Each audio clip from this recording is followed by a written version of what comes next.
আমি রাজনীতি শুরু করছি 1978 থেকে, আর তার জন্ম হয়েছে 1982-তে। আমার রাজনীতির বয়স থেকে তো সে 6 বছরের ছোট।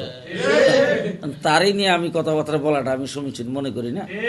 সে যা বলতেছে বলতে থাকুক, এটা আমার কোনো প্রতি উত্তর দেওয়ার দরকার নেই। আলহামদুলিল্লাহ সুম্মা আলহামদুলিল্লাহ, আজকে আমি আমার দলীয় মার্কা খিজুর গাছ, এই মার্কা জেলা প্রশাসকের পক্ষ থেকে আমরা আনুষ্ঠানিকভাবে পেয়েছি। আজকের থেকে আনুষ্ঠানিক প্রচারণা শুরু। ইনশাল্লাহ সে আশার দ্বারা মানুষ উদ্বুদ্ধ হবে, মানুষের আগ্রহ বাড়বে এবং আমরা বুটের মাঠে এই আশাটা আমাদের জন্য বিরাট ফলদায়ক হবে বলে আমরা মনে করছি। ব্যাপারটা হচ্ছে কি, বুটের মাঠে এখানে আমার প্রতিদ্বন্দ্বী আমি একজনকে কেন মনে করব? কারণ যারা দাঁড়াইছেন তাদের সকলেরই তো অধিকার আছে, সবাই যার যার অবস্থান নিয়েই তো দাঁড়াইছে। তো যদি একজন আরেকজনের সঙ্গে প্রতিদ্বন্দ্বিতা করতে হয়, তাহলে আমার এখানে যারা বুটে দাঁড়াইছেন তারা সবাই তো আমার প্রতিদ্বন্দ্বী, শুধু একজনকে আমি প্রতিদ্বন্দ্বী মনে করি না।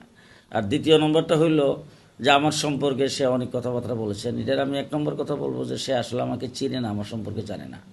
আমি তার বাবার সাথে রাজনীতি করছি,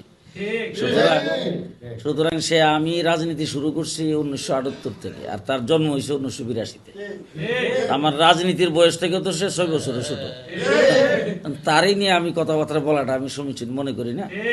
সে যা বলতেছে বলতে থাকুক, এটা আমার কোনো প্রতি উত্তর দেওয়ার দরকার নেই। আমি তো 100-এ 100 আশাবাদী। এখন হয়তো 50% আসে, উনি যখন এখানে আসবেন তখন এটা 100 পুরা হবে। কিছু মানুষ যারা বিরোধিতার জন্য বিরোধিতা, এরকম কিছু লোকজন হয়তো বলতে পারে, কিন্তু বাকি যারা এখন মাঠে নেমে কাজ করতেছেন এক আন্তরিকতার সাথেই তারা কাজ করতেছেন, আমাকে এরকম কেউ মনে করে বলে মনে হয় না যে আমি এই এলাকার না। আমি এই এলাকার, আমি আজকে বললাম না 47 বছর পর্যন্ত এই এলাকা নিয়েই কিন্তু আমি কাজ করতেছি।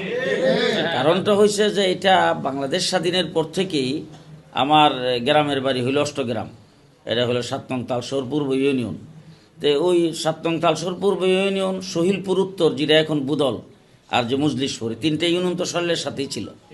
সেই হিসাবেই কিন্তু আমি এলাকায় কাজ করছি। এখন হয়তো এইটা কাইটা ওইদিকে নিয়ে গেছেন, এবং সেই কাটাটার মধ্যেও একটা গত পেশির সরকারের আমলে যারা ক্ষমতায় ছিলেন তাদের একটা দুর্বিসন্ধি দিয়েছে এখানে, তারা সবগুলি আসনকে ভেঙে চুরমার করছেন আর কি। তো এরপরও ঠিক আছে, আমি তো এই এলাকায় কাজ করতেছিলাম, আমার এই এলাকাটা তো এখানে জড়িত। এবং একটা জিনিস, ভৌগোলিক অবস্থানটা হইল ব্রাহ্মণবাড়িয়া, সরাইল, আশুগঞ্জ, এটা কিন্তু একই সাথে গাঁথা, এক জায়গায়। এটার উন্নয়ন, এটার উন্নতি অবনতি সব কিছু একই সাথে হয়। সুতরাং আমাকে এরকম অবহেলা করার মতো কোনো কিছু দেখছি না। মুফতি ফজলুল হক আমিনী সাহেবের সাথে আমি 33 বছর মাঠে ময়দানে, এমনকি জেলও একসাথে কাটছি, তারপরে আন্দোলন সংগ্রামও একসাথে ছিলাম, বিদেশে সফর একসাথে করছি। তো আমি ওনার দলের সেক্রেটারি ছিলাম, ওনার পরের ব্যক্তিটাই আমি। এখন উনি নাই, সঙ্গত কারণেই এখন যুক্তিতে বলেন আর যেটাই বলেন আমি এখান থেকে নির্বাচন করব, ওনার পরের অবস্থানটা আমার। এরপরে এখানে কে আসলো বা কি, সেটা তো আমার দেখার বিষয় না। আর শেষ কথা যেটা বলছেন যে আলিম উলামা কেরামের সমর্থনের মধ্যে কোনো ফাটল ধরবে কিনা, এটা যারা সমর্থন দিয়েছেন, যখন এখানে মিটিং হয়েছে তখনও তো সে প্রার্থী ছিল, এটা তো সবাই জানি শুনেই দিছে। সুতরাং এখানে বিন্দু পরিমাণ কোনো ফাটল ধরার বা কোনো প্রকার ব্যতিক্রমের কিছু আশা